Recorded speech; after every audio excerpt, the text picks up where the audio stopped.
For decades, scientists and astronomers have turned to Proxima Centauri, the nearest star to our Sun, with increasing interest.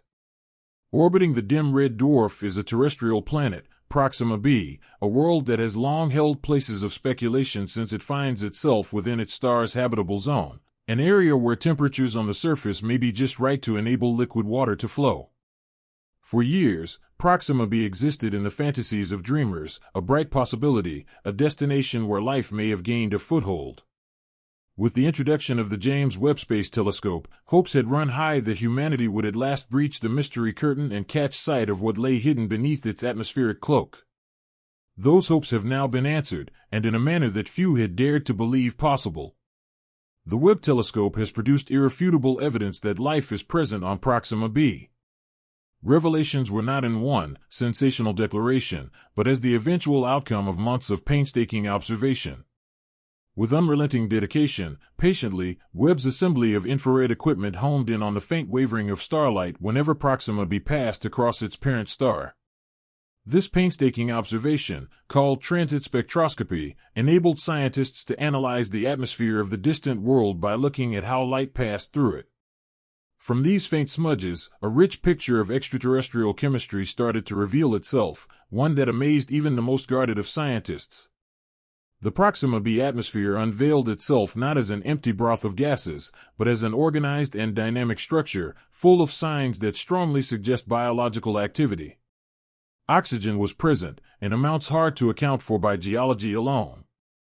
Methane persisted in ratios that ought to have been out of the question if oxygen existed, because on our planet methane decays quickly in such environments unless replenished continuously.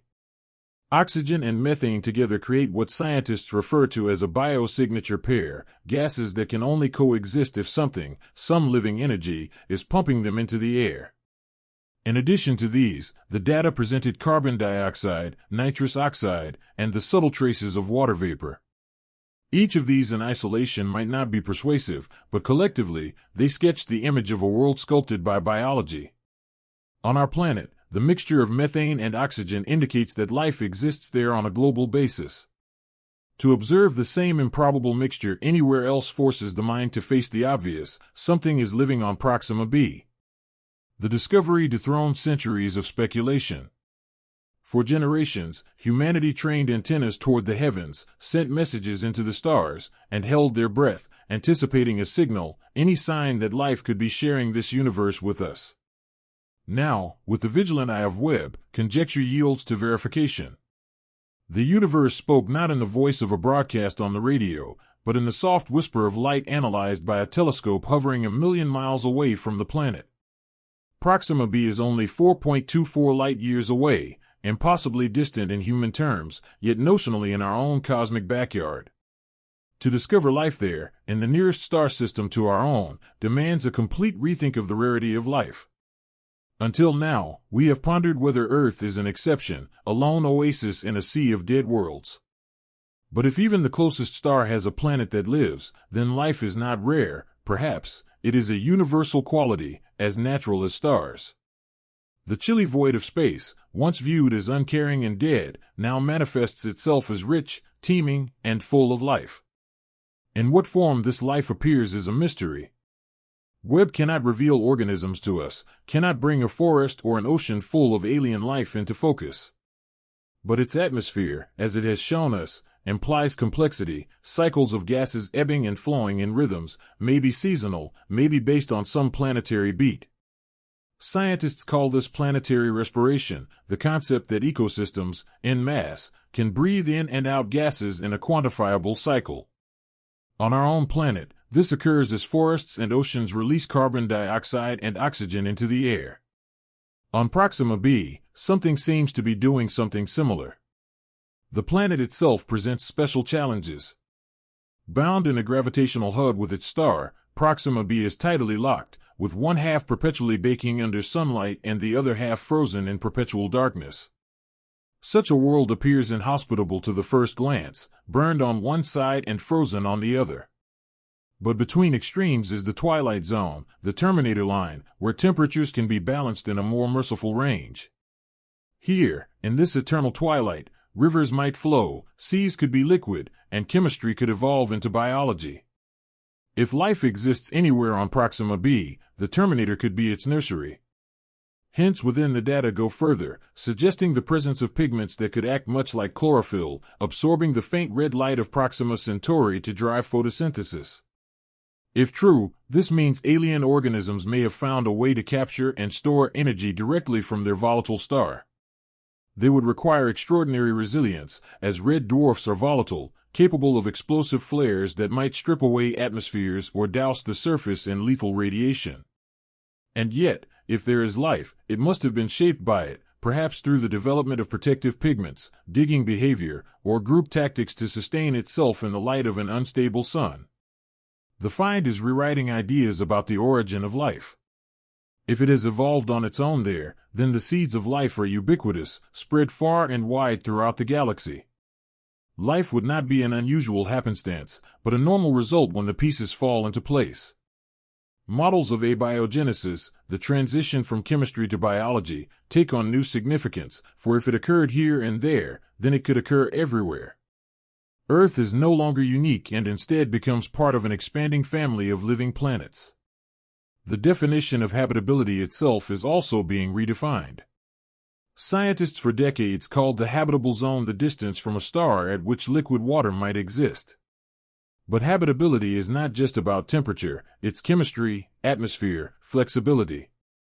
Proxima B's star is small, cool, and violent relative to our Sun, previously considered inhospitable to life. But here's proof of a biosphere surviving those same conditions. The moral is deep. We need to broaden our inquiry, because life can exist in regions we previously thought were desolate. The Webb finding has changed technological priorities also. Remote sensing has gone to incredible levels, but it has a limitation. We cannot observe the organisms themselves, or even the terrain they occupy. To learn more, humankind must venture further. Ambitious schemes like Breakthrough Starshot, the plan to launch light sail probes powered by lasers towards Alpha Centauri, acquire sudden urgency. Such probes might, within a human lifetime, fly past Proxima B and send back images, information, and maybe even direct evidence of extraterrestrial life. What once appeared far-off science fiction now pushes against the threshold of reality. At the same time, the techniques honed on Proxima B are being applied to other worlds. There are dozens of exoplanets within the reach of Webb's eyes, numerous ones orbiting stars within 10 to 50 light years. Every one of them becomes a suspect in the hunt for biosignatures. The discovery on Proxima B sets a standard, a demonstration of principle. If there is life there, what of the hundreds of other habitable zone worlds we already have data on? The chances, once frighteningly low, now appear fantastically in our favor for a universe full of biology. The philosophical and cultural implications are mind-boggling. Human thought has revolved about the possibility we are alone for centuries. Religions, philosophies, and sciences have all grappled with this one, building whole worldviews from the silence of the stars. The silence has now been broken. Even if the life on Proxima B is microbial, even if it hides unseen in the oceans or breathes invisibly in the atmosphere, it is life, alien and autonomous, a second genesis off Earth. And that, by itself, changes everything. The understanding compels a reassessment of where we fit in the universe. We are no longer a unique event. We belong to a larger web, a tapestry of existence that could extend to the galaxy. And if life has flourished there, it could flourish elsewhere, potentially intelligent life, potentially civilizations, waiting to be found. The find spurs our imaginations onward, compelling us to consider interstellar ethics, stewardship, and responsibility. Do we have the right to touch such a planet? Should Proxima B be left intact, undisturbed as a sanctuary of life? Or are we fated to make contact, to discover, and maybe to share in a cosmic society? Biologists are also stunned at the potential. Life on our planet is carbon-based, DNA-driven, liquid water-dependent. But Proxima B might be different. If its life breaks new rules, with alternative molecules, it could rewrite the very definition of biology. It could unlock advances in medicine, materials, and energy, and teach us new ways to live, heal, and construct. To learn about alien biochemistry would be to push the limits of what life can be.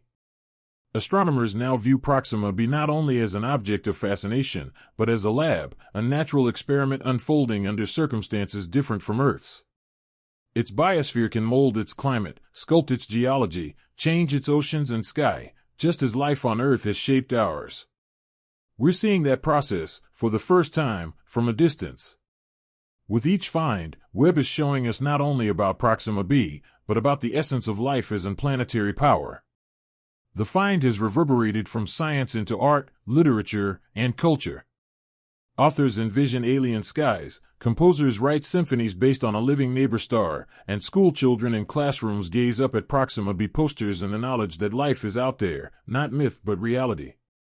A new age of imagination has been born, fueled by the mundane yet awesome fact that we are not alone. In the end, the Webb telescope has not just peered into space, it has collapsed the distance between us and the unknown. Its instruments, designed with exquisite precision, have pulled a living world out of the shadows and placed it before us. Proxima B now beckons from across the void, not as an abstract rock in a distant orbit, but as a sibling world, alive, breathing, and whispering its existence through the language of light. For the first time in human history, Earth is no longer the sole living planet we have. That fact alone is one of the highest achievements of humanity, comparable to the first moonwalk or the first sight of Earth from space. And it was accomplished not by conquest, but by patience, by attentive listening, by the science of reading the weakest signals. The finding brings us back to what humanity is capable of when it turns outward with curiosity and humility. It is the end of our age of solitude and the beginning of a new era, one in which the universe is no longer seen as empty, but alive. Webb has taught us that we must only look, and the cosmos will respond. It has made the universe seem smaller, warmer, and infinitely more alive.